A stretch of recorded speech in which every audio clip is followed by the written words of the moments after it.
Brian whispered back. Suppressing a smile, Nora handed Andrews a compostable spoon. She watched the tall, lanky deputy with the boyish face escort Brian to the reader's circle and made a mental note to tell Hester Winthrop, owner of the Gingerbread House Bakery and one of Nora's closest friends, that her boyfriend was a very sweet man. 10 minutes later, Andrews returned to the ticket agent's booth. Brian's got his eye on a book about policemen. Kid's got good taste.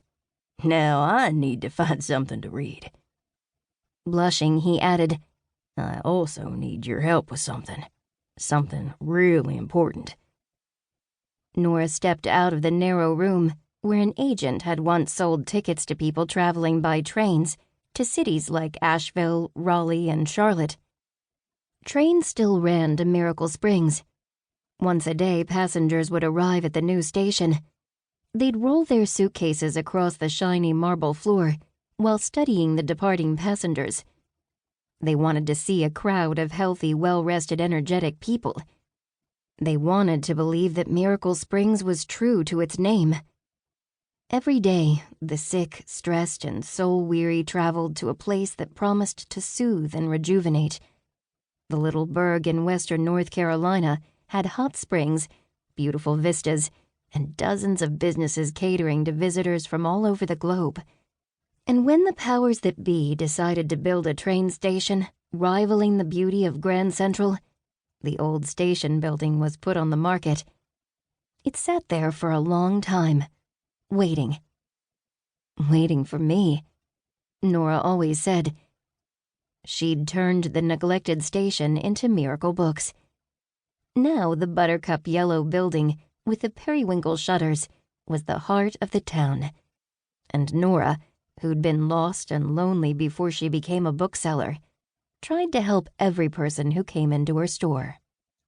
And here was Deputy Andrews, asking for her help. She touched his arm and said, "Is everything okay?" "Yeah, sure." His expression didn't match his tone, so Nora waited for him to elaborate. "Can we talk in the sci-fi section?" Sheldon, Nora's only employee, had already gone home.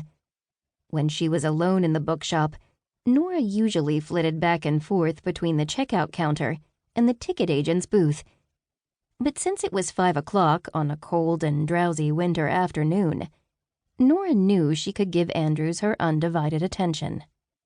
The sci-fi section was a narrow, book-lined alcove, tucked between fantasy and young adult. String lights shaped like tiny stars hung from the shelves, and a Doctor Who mobile dangled down from the ceiling. A shiny blue telephone box spun lazily in the air, endlessly chased by glittering Daleks. Andrews paused in front of the new releases.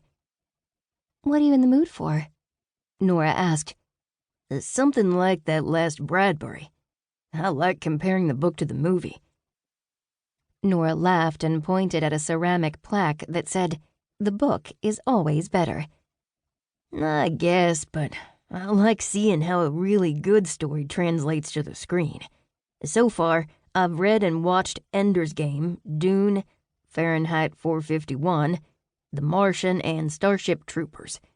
That one was so bad that I want to see it again. It's a guy thing. We like to watch bad movies multiple times." This last bit didn't register with Nora, because she was already hunting for books with movie adaptations. She took a copy of 2001: A Space Odyssey off the shelf and showed it to Andrews. "The movie puts me to sleep. I need something with more action. So unless the book is way different, I'll pass." Nora tapped her finger to her lips as she skimmed the titles. "I'm thinking Minority Report, or The War of the Worlds. I don't know how you feel about Tom Cruise, but he stars in both movies." "Hester isn't a fan, but I like him. I don't need an Oscar performance from an action hero. Plus, he broke his ankle doing a stunt. That's dedication. I think I'll try The War of the Worlds." Andrews chose the hardcover over the paperback and read the blurb on the back cover. When he was done, he closed the book and held it.